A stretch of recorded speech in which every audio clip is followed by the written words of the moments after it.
السلام علیکم ورحمت الله وبرکاته. زه هارون یم، یو امریکایي مسلمان شوی. زه 43 کلن یم، په جنوبي میسیسیپي کې ژوند کوم.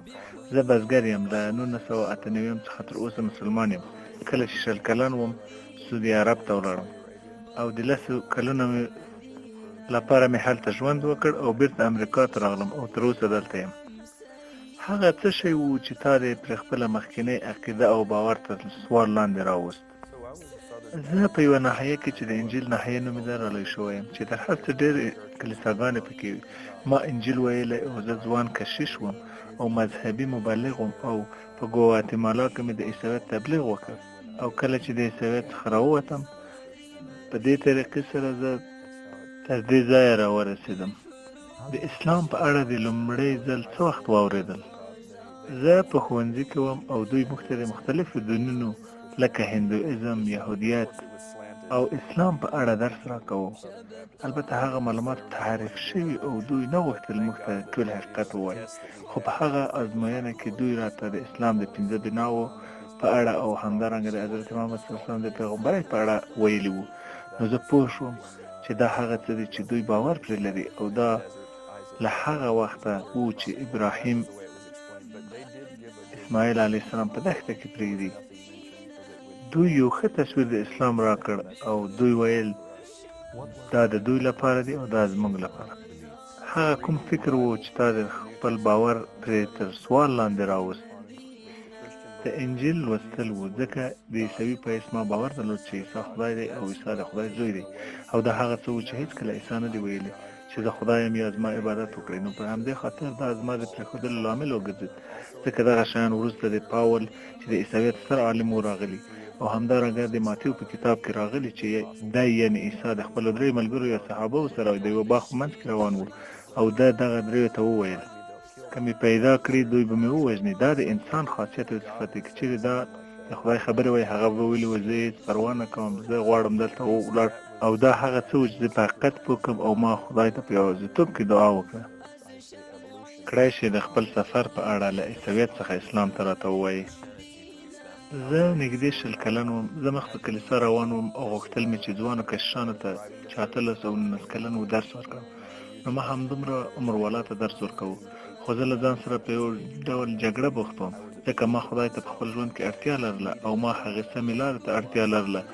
زما سره وینلی یا نعنا و او په خوله کې مې ژاولې وې او خپل موټر مې چلاوه په لویه لاره د میسیسیپي کې د کلیسا په لوري. نو ما ویل یا خدایه خیر دی ما ته سمه لار راوښیه، هغه لار چې ته یې غواړې او رښتیا راته راوښیه، زه همدا اوس ورته اړتیا لرم. نو په همدې وخت کې زما په فکر کې راوګرځېد چې زه ژاولې را اخلم او بیرون ته یې غورځوم، په داسې حال کې چې زه نه ورته ګورم. که دغه ژاولې له پنجرې د موټره بهر ووتلې نو زه نور باور نه کوم چې عیسی خدای دی. او ما دا کار وکړ او مخ مې راتاو کړ او ومې کتل، موټر مې ودراوه او ترې بهر شوم، کښته او پورته مې ولټوه خو ژاولې وتلې وې. بېرته موټر ته راغلم او مخ په کلیسا وخوځېدم. وروسته له دې پېښې چې وشوه ما د خپل پوهنتون ملګری چې د سعودي عرب اوسېدونکی دی ولید. د هغه نوم علي دی، هغه د عربستان د جنوب د یوه ښار دی. موږ ولیدل او ده راته وویل ستا دین څه دی؟ ما ویل زه بېدینه یم. ده وویل دا څه معنا، په څه باور لرې؟ ما ویل زه خدای ته دعا کوم. ده ویل ښه ته عیسوي یې؟ ما ویل نه زه نه یم. ده ویل ښه څه فکر کوې عیسی څوک دی؟ ما ویل هغه یو پیغمبر دی او زما او ستا غوندې یو سړی دی. ده ویل یعنې د خدای زوی نه دی؟ ما ویل نه هغه پیغمبر دی او د خدای کلام یې راوړی او زه باور لرم هغه څه چې ویلي او دی ورته راغلی و رښتیا دی. ده ویل سمه ده او د حضرت محمد صلی الله علیه وسلم په اړه څه فکر کوي؟ ما ویل هغه پیغمبر دی، هغه هم د خدای کلام درلود، خو زه باور نه لرم چې زما لپاره و، زه باور لرم چې هغه د نورو خلکو لپاره و. ده راته وکتل او وویل ته مسلمان یې سړیه؟ ما ورته ویل نه زه مسلمان نه یم، زما نوم او هغه کلام نشي یو ځای کېدلی. په هغه ورځ دا لکه یو ټکی و چې زما په زړه کې کېښودل شو. او بله ورځ کله چې د کار څخه خپل کور ته راتلم بوټان مې وایستل او ځان مې آرام کړ او کمپیوټر ته کېناستم او ومې لیکل اسلام څه شی دی. په ځواب کې 5 بنا د اسلام راته راغلی، لکه چې ومې لوستې د ځینو دلایلو له مخې ما ویل لا اله الا الله محمد رسول الله. نو ومې ویل زه باور پرې لرم. نو بیا ما د حج او روژې په اړه ولوستل او د زکات او د لمانځه په اړه. هره بنا مې چې لوسته داسې وه لکه یو شی چې راخلاص شي، داسې لکه په زړه کې مې چې رڼا راخلاصه شي. او کله چې لوستل تمام شول زه پوه شوم همدا یوازینی لارښود دی چې پرې تلی شم، بل لارښود نشته. او هلته یو لینک و چې لیکلي و څنګه کولی شي مسلمان شي. په لینک مې کلیک وکړ او یوه کوچنی PDF راخلاص شو. نو دا ټوټه کاغذ مې واخیست او د خوب کوټې ته روان شوم او خپل شهادت مې هلته د خوب په کوټه کې وویل. خپله مې وویل لا اله الا الله محمد رسول الله. غسل مې وکړ او لمونځ مې پیل کړ. د کورنۍ غبرګون دې څنګه و؟ یوه ورځ مې لمونځ کوو او رانه هیر و چې دروازه قلف کړم. دروازه خلاصه شوه او علي راغی او وویل څه کوې؟ څه کوې؟ او زه په لمانځه ولاړ وم او دی ګوښه شو. لمونځ مې خلاص کړ، آرام د پښو د ګوتو په سرونه ولاړم. هغه په دهلیز کې د کوچ په سر ناست و. ده وویل ته ما مسخره کوې؟ ده وویل ته زما دین مسخره کوې؟ زه یې په څنګ کې کېناستم او ورته ومې ویل علي یو څه دي چې زه یې باید درته ووایم. زه مسلمان شوی یم او شهادت مې وویل. ته راته وویل آیا ته جومات ته تللی یې؟ ما ویل نه. ده وویل ته باید جومات ته ولاړ شي. نو د هغې جمعې په ورځ چې د کور نه راتللو ورځ وه، زه په جومات کې په غېږ کې ونیول شوم، مچې شوم او په غېږ کې پورته شوم، وښودل شوم او د هغې نه د ماښام ډوډۍ ته وبلل شوم. او تقریبا د 2 میاشتو لپاره ما د ډوډۍ لپاره پیسې ورنه کړې ځکه دوی وربلم خپلو کورونو ته. دا ډېر ښکلی شی و. کله چې زه پنسکولا جومات ته په لومړي ځل ورغلم نو زما نیکه د زړه حملې مرض درلود. هغه په روغتون کې و او زه د پنسکولا څخه فلوریډا ته روان وم چیرته چې زه اوسېدم تر څو روغتون ته ورشم. او په روغتون کې موږ د انتظار کوټه لرو چې د تلیفون څنګ ته یو کس د تل لپاره ناست وي او ورته ځواب ورکوي. او زما په اسلام یو ورور چې محمد نومېده او د سعودي دی پوهېدلو چې زما نیکه په روغتون کې دی. زنګ یې وکړ او زما ترور هغه ته ځواب ورکړ. د هغې اواز 4 مایله دی ځکه ډېر لوړ اواز لري زموږ په کورنۍ کې. زه یې په خبرو پوه نه شوم خو هغې وویل هارون شته؟ زما ترور ویل هارون شته؟ او ما په چوکۍ کې ځان داسې غلی کړی و چې او بیا محمد وویل کارلي شته؟ خو زما ترور اورېدلی و ویل یې کارلي اسلام؟ هغې ټلیفون راکړ او ما وویل زه یم بلې علیکم سلام. زه پوه شوم چې ولاړ شم. خدای په امان. نو په هغه شیبه زما ټوله کورنۍ په یوه ځل پوه شوه او د دوی ځواب و ها؟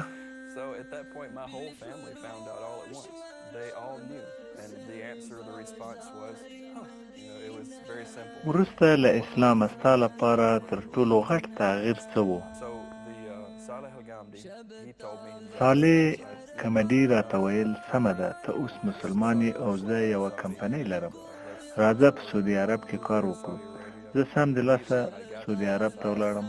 کله چې ورسېدم صالح زه یو ځای ته چې جوبیل نومیږي بوتلم. هلته د دعوت مرکز و. دوی را زده کړل هر څه او هلته غوره شخصیتونه وو.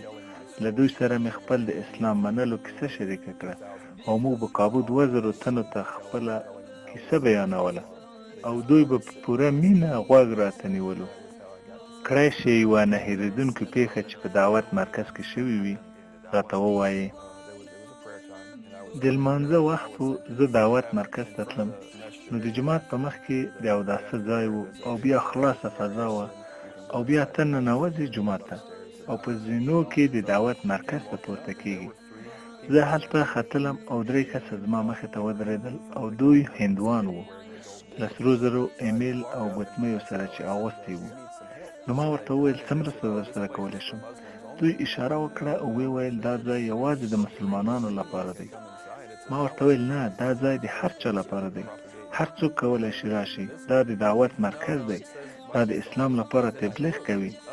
دوی ویل نه نه، دا یوازې د مسلمانانو لپاره دی. ما وکتل د اوداسه ځای ته لیکلي وو یوازې د مسلمانانو لپاره. زه نه پوهېږم ولې، خو ما ورته ویل راځئ او دننه وګورئ، خو دوی ویل نه، دا یوازې د مسلمانانو لپاره دی، موږ دننه نه ورځو. خو هلته د اوبو سطل وو چې د ایر کنډیشن سره وصل وو او ګلان به پرې اوبه کېدل. ما یې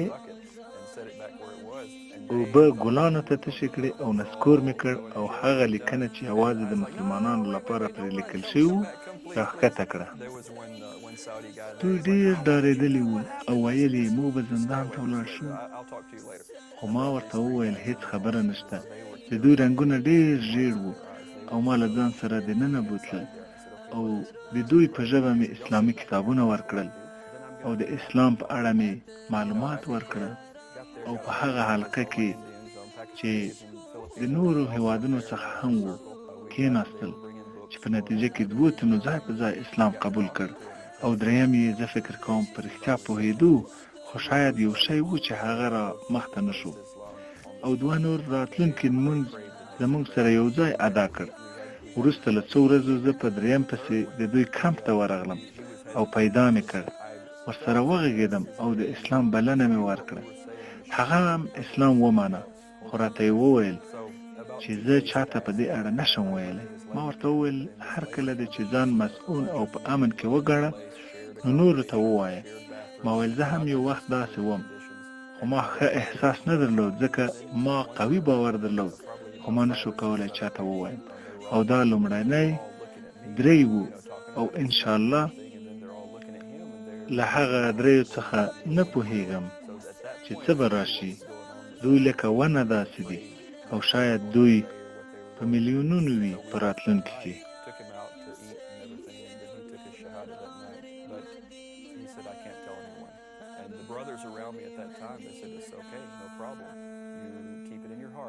Until you feel that you're safe, that you can come out and you can tell people. I told him I did the same thing. You know, I didn't know that I wasn't supposed. I felt bad when I embraced and I didn't tell people because I felt I believed something so strongly that I need to tell it. I was just afraid that I would have the same fear that he did. He got the good advice. He got the right way, and that's the first 3. Inshallah, from those 3, you never know. You don't know what's coming from them. It's like a tree. Those 3 could be د سپتمبر 11مې پیښې ستا په ژوند څه تاثیر وکړ او د امریکایي مسلمان په حیث له کوم ډول ستونزو سره مخ شو په هغه وخت کې؟ دا ډېر سخت حالت و. زه د دندې په کولو بوخت وم او هیڅ خبر نه وم چې څه شوي، چې د راشد خطیب په نوم زما یو ورور زنګ راته ووهه او ویل ته ښه یې؟ ما ویل دا څه شوي، دا څه وایي؟ په دغه شیبه کې زه وډارېدم. ده ویل ته هیڅ نه یې خبر چې څه شوي؟ ما ویل زه نه پوهېږم چې څه شوي. ده ویل ستاسو هېواد تر برید لاندې راغلی، ستا کورنۍ ښه ده؟ ما ویل څه شوي؟ ده ویل د نړۍ په تجارتي مرکز برید شوی او پینټاګون هم. او ده وویل ته چېرته یې؟ ما ویل زه دلته یم. او دی ما ته راغی. دا پیښه ډېره بده وه او موږ یې ډېر خراب کړو. نو کله چې ده وویل ته او کورنۍ مو ښه یاست، زه ډېر ډارېدلی وم. وروسته ده زه خپل کور ته بوتلم او راته یې وویل د یو څو ورځو لپاره دلته زما سره پاتې شه. موږ هیڅ خبر نه وو چې دا پیښه له کومه ځایه او د چا له خوا وشوه او موږ نه پوهېدو چې په راتلونکي کې به څه وشي. خپل ورور مې زنګ راته ووهه او ویل یې دا تا څه وکړل؟ ما ویل دا څه معنا؟ تا تر ټولو زیات شرم زموږ کورنۍ ته راوړ. ما ویل جمعي صبر وکړه، څه شوي دي؟ ده وویل FBI دلته راغلي او ستا په اړه پوښتنې کوي. ما ورته ویل اطمینان ورکړه، ما هیڅ هم نه دي کړي. ده وویل تا د امریکې څخه دغو تروریستي ډلې ته تللی یې. ما ویل صبر وکړه، د اف بی آی د مامور نمبر راکړه، زه غواړم زنګ ورته ووهم او هر څه ورته ووایم. بیا د اف بی آی مامور زما د نیکه کور ته تللی و او دروازه یې ورټکولې وه، خو دوی یو ډېر سپین ږیری ولید، داسې چې باید روغتون ته تللی وای. ما د اف بی آی مامور نمبر ترلاسه کړ او زنګ مې ورته وواهه او زه کرجن وم په هغه مهال او په ټلیفون کې مې خبره ورسره وکړې. ما ویل زه کارلي یم، ما اورېدلې چې تاسو ما لټوئ. ده وویل ته چیرې یې؟ موږ ټول ځایونه په تا پسې ولټول. ما ورته وویل زه په سعودي عرب کې یم او ده وویل موږ باید له تا سره وغږیږو او باید له تاسو څخه ځینې پوښتنې وکړو. ما ویل سمه ده، خو اول که تاسو بلې کورنۍ ته زما د فامیل څخه ولاړئ او زه چې بیرته امریکې ته درشم بیا به در سره ګورم او ستا په دفتر کې به یو ښه درس درکړم تا ته چې هیڅکله یې هیر نه کړي. ده وویل ته پوهېږې ما تهدیدوي؟ ما ویل هو همداسې ده، ته باید بلې کورنۍ ته ولاړ نه شې یا ملګري ته یا هغه څوک چې زما سره اړیکه لري. ده ډېر پوښتنې د دې پیښې په اړه زما څخه وکړې. ما ویل ګوره، که زما د ورور په ګډون زما د کورنۍ کوم غړی په دې کار کې شامل وي زه هم شامل یم. ده ویل ته پوهېږې څه وایې؟ ما ویل هو زه پوهېږم. موږ زده کوونکي وو، کارګران وو، ځینې موږ د ډوډۍ پیسې نه لرلې او په هر حال ما ورته وویل دا پیښه د اسلام سره اړیکه نه لري، دا په تروریستانو پورې اړه لري. خو زموږ خبرې لږې اوږدې شوې. خو ما غوښتل چې دوی زما کورنۍ ته صدمه ونه رسوي او یا څوک په ما د لاس لرلو فکر وکړي. د سپتمبر 11 یوه اسلامي کړنه نه وه. زموږ په دین کې واضح راغلي که د یوه بېګناه یا خپل ځان ژوند واخلي ته د اسلام خارج شوی یې. ځینې کسان شته چې غلط پوهول شوي. زموږ دین خو د سولې دین دی او د سلامتیا دین دی. هر څه الله تعالی ته سپارو. د اسلام له نوم څخه معلومیږي چې سلام یعنی سلامتی، معنی سلامتی ده. که یو دین سلامتی نومیږي نو څنګه د هغه خلک تروریستان او وحشیان کېدلی شي؟ که ته عمل پرې وکړې او قرآن ولولې او د پیغمبر سنت ولولې نو ته به پوه شې چې دا څرنګه دین دی. ته نشي پوهېدلی د دې دین په اړه د یوه کس په خبرو یا یوه سایټ په لیکنه یا یوازې د یوه عالم چې نوم یې عالم وي او یو څه خپاره کړي، یوازې په هغه هم نشي پوهېدی. ته کولی شې په خپله رښتیا ولټوې او رښتیا به پیدا کړې، خو یوازې لار دا ده چې له خدایه وغواړې چې ستا زړه ته یې راولي. ته باید هر څه خدای ته وسپارې او دی به سمه لار درته وښیي. وروسته له دې ستونزو دې څه وکړل؟ آیا بیرته امریکا ته ولاړې؟ د سپتمبر له 11 وروسته زه په سعودي عرب کې پاتې شوم. هر چا له امریکې سره مینه لرله. وروسته له دې پیښې دوی د امریکا سره خواخوږي لرله او ملاتړ یې کوو. او زه به هیر نه کړم هغه ورځ چې امریکایي ځواکونو افغانستان ته ولاړل. په هغه ټولې نړۍ بدلون وموند، اسلامي ټولنو بدلون وموند. په هغه ورځ زه له خپل کاري دفتره بهر راووتم او خپل سپین یخنقاق او نیکټایي مې اغوستې وه. هلته یوه ډله ماشومان وو.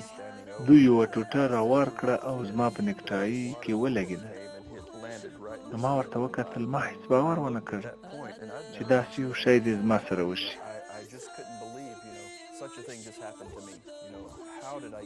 او په هغه وخت کې ډېرې حملې په امریکایانو وشوې. ډېر خلک ووژل شول. دغه تروریستان چې د اسلام دښمنان دي د خلکو کورونو ته ورتلل او ما هم باید احتیاط کړی وای. ملګرو مې ویل بهر ته مه راوځه. که څه هم زما عربي ډېره ښه وه او خلک نه راباندې پوهېدل چې عرب نه یم یا د کوم اسلامي هېواد څخه نه یم. کله به چې بهر ته وتلم خلکو به ویل hello how are you ما به په عربي کې ځواب ورکوو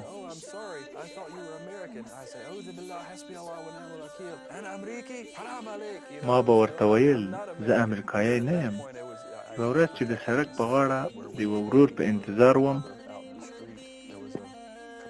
یو کس تاویده را تاویدال څو ځله خو یو ځل زما مخې ته ودرېد او کلاشینکوف یې راته ونیو. دوه کسه نور هم را سره وو. دوی پروت وکړ. ما فکر وکړ دوی ووژل شول او زه هم وژل کېږم. د تېښتې هېڅ لاره نه وه. ما ورته وکتل او ومې ویل لا اله الا الله محمد رسول الله. نو د ټوپک بیرته تاو کړ او راته یې وویل ته وبخښل شوې. هغه کلمه زما ساتونکې وګرځېده. آیا امریکا مناسب ځای دی چې له خپلې کورنۍ سره دیني ژوند پکې وکړي؟ یو هېواد چې جوړ شوی تر څو هر څوک ومني په هر حال قانون او کلتور لکه د هر ځای وجود لري. خو زه کولی شم هر څه چې وغواړم عمل پرې وکړم. کلتور یو څه توپیر لري او موږ ډېر منل شوي نه یو. زما ماشومان په ښوونځي کې ګډ شمېر ستونزې درلودې او کله چې ما وویل خلکو ته زه مسلمان یم دوی بیا هېڅکله راسره ونه غږېدل. ځینې ملګري مې په کلیسا کې کار کوي. دوی نه غواړي چې زما سره وګوري او ما مې ملګري له لاسه ورکړل. په دې مورد کې زه نشم کوی چاته ووایم چې زه مسلمان یم. ما له یوې کمپنۍ سره کار کوو او دوی غوښتل ما ته لوړه رتبه راکړي خو دوی زما نه د دین په اړه پوښتنې وکړې او ویل یې موږ بحث ترې کړی. موږ نه پوهېږو چې دا به سم وي که نه. تا ته لوړه رتبه درکړو. په امریکایي سټنډرډ کې ما کولی شول هغه کمپنۍ خپله کړم. دوی به ما ته چک راکړی وای تر څو خپل پاتې ژوند تېر کړم. ځکه دوی داسې وویل. خو کله چې ما واورېدې دا خبرې دوی ما ته لاره خلاصه کړه تر څو ورته ووایم دا هغه څه دي چې موږ باور پرې لرو او ما دین خراب نه کړ هلته. خو زه به هر چانس څخه ګټه واخلم تر څو نړۍ ته یې ورسوم. سمه ده موږ باید په امریکا کې پام وکړو خو دا د عدالت ځای دی. ته به تل عدالت ته ورسېږي. کله چې زه په لاره وم جومات ته په امریکا کې نو ما موټر د سړک څنډې ته ودراوه او یو ناڅاپه د موټر د سر چراغ بهر ته راووت. په همدې حال کې د حوزې معاون سره د دریو وسایطو راغلي وو. نو ما ورته وویل زه یوټیوبر یم کولی شم ویډیو ثبت کړم. ده وویل ستونزه نشته خو زما کامره ډکه وه او زه بهر شوم او په ژوندۍ بڼه مې چالانه کړه او ټلیفون مې د موټر په شا کې کېښود. دغه پولیس راغلل او هر څه یې چک کړل. زه هېڅکله نه وم نیول شوی او نه مې جرمي سابقه درلوده. ده وویل ته باید د سر چراغ جوړ کړې. ما ویل سمه ده. ده وویل زه باید په هر څه پوه شم. ما ویل هر څه درته وایم او ما هر څه ورته وویل او دا ټول شنه چراغونه او زه هم دلته امریکایی مسلمان شوی هارون یم. دوی ته دعوت ورکوم پولیس افسرانو ته او 8 کسه نور هلته ولاړ دي له خپلو وسایطو سره. زه وپوښتل ستا د یوټیوب چینل د څه په اړه دی؟ ما واقعیت ورته وویل. تا دعوت ورکړ؟ هو په هغه مهال ما ورته وویل ته د اسلام په اړه پوهیږې؟ موږ باور پرې لرو. ده وویل نه. ما ویل ته غواړې درته یې ووایم؟ ما یو چانس درلود او د ده لاس ته مې ټکان ورکړ. لاس مې په لاس کې ونیو چې پولیس په امریکا کې چاته لاس د ستړي مشي نشي ورکولی او ما همداسې فکر کړی و چې دی به یې خپل لاس راوړاندې نه کړي. خو ده زما سلام قبول کړ په هغه ویډیو کې او ما مې ټولو ته خپل د ویډیو او چینل په اړه وویل او زه باور لرم دوی ټولو به لیدلی وي او خپلو ملګرو ته به یې هم وړاندیز کړي وي.